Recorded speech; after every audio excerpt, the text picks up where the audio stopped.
Bonjour à toutes et à tous et bienvenue dans cette nouvelle vidéo. Aujourd'hui, je vais partager avec vous une astuce très importante pour les téléphones Android qui va vous permettre d'améliorer votre confidentialité et votre vie privée. Ceci s'applique sur l'ensemble des applications qui sont installées sur votre téléphone cellulaire.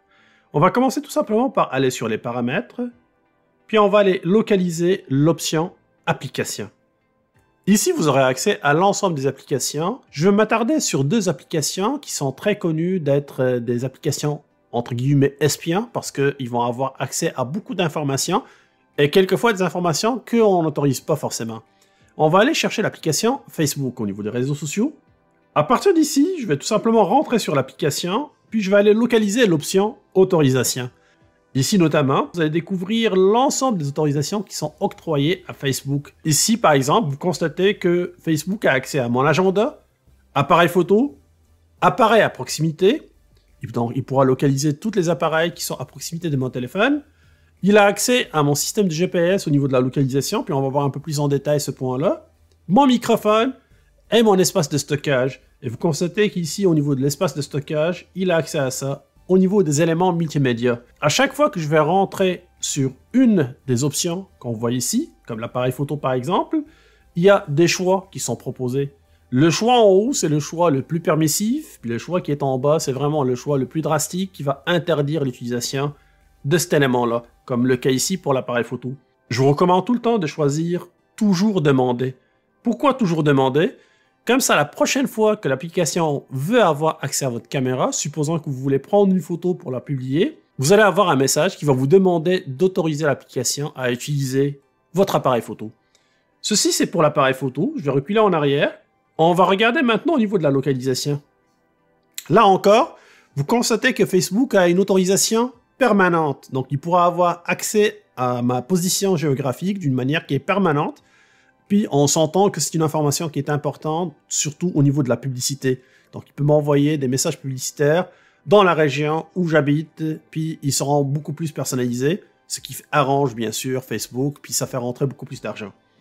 Ici, je vous conseille encore de faire attention à ça. On va aller choisir l'option « Toujours demander ». Comme ça, si jamais vous voulez vraiment personnaliser vos publicités, vous aurez le choix de pouvoir le faire. Et surtout, la deuxième chose qui est importante, parce que ça draine énormément votre batterie et l'énergie de votre téléphone. Utilisation de la position exacte. Vous pouvez toujours désactiver cette option-là. Puis vous allez avoir une position approximative. Facebook n'a pas besoin de savoir exactement à quelques mètres vous êtes où. Il peut tout simplement localiser d'une manière qui est approximative, puis vous envoyer une information. Supposons que vous aimez par exemple aller regarder sur Marketplace, vous avez la possibilité sur Marketplace, sur Facebook, de pouvoir choisir une région en particulier dans laquelle votre recherche s'effectuera. Encore en reculant en arrière, vous pouvez refaire la même chose pour le microphone. Ici encore, je vais toujours choisir « Toujours demander ». Je vais reculer en arrière et je vais choisir la deuxième application qui m'intéresse, à savoir Instagram. Une autre application encore qui est très connue, elle aussi, va aller chercher pas mal d'informations qu'on ne veut pas forcément partager. Allons-y avec Instagram, puis je vais vous montrer un exemple réel, comment ça va impacter l'utilisation de l'application. Au niveau des autorisations toujours, on a toujours les mêmes éléments, appareil photo. Je vais commencer par celle-là. Et je vais demander par exemple que l'application prend mon avis avant de pouvoir utiliser mon appareil photo, donc l'option toujours demander. Je peux faire la même chose avec les autres encore, avec les contacts, la localisation, le microphone et le stockage en cas de besoin. Mais regardons maintenant l'impact de mon choix sur l'application.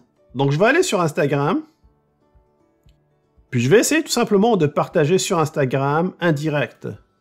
Vous constatez que le direct sur Instagram a besoin d'avoir accès à mon appareil photo, puis ici, automatiquement, j'ai un message qui me demande une autorisation pour utilisation de l'appareil photo.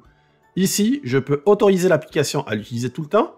Je vous recommande par contre de choisir uniquement cette fois-ci. Comme ça, vous serez sûr et certain que la prochaine fois que vous allez encore démarrer votre application, l'appareil photo ne sera pas autorisé. Puis à chaque fois que vous aurez besoin de l'appareil photo, vous aurez le même message. Donc prenez seulement le temps d'aller sur les paramètres parce que ceci va vous aider énormément pour que vous puissiez avoir un contrôle total sur tout ce qui se passe sur votre téléphone. Voilà, j'espère que vous avez apprécié cette vidéo avec cette astuce qui est très simple à appliquer sur l'ensemble des téléphones Android. N'hésitez pas de liker cette vidéo si vous l'avez aimée, partagez-la aussi avec vos amis, vos connaissances et vos familles. Laissez-moi un commentaire, abonnez-vous à la chaîne puis activez les notifications pour être à l'affût de l'ensemble des vidéos que je sors régulièrement. Je vous donne rendez-vous très bientôt avec une nouvelle vidéo sur Québec Test. D'ici là, je vous dis à plus.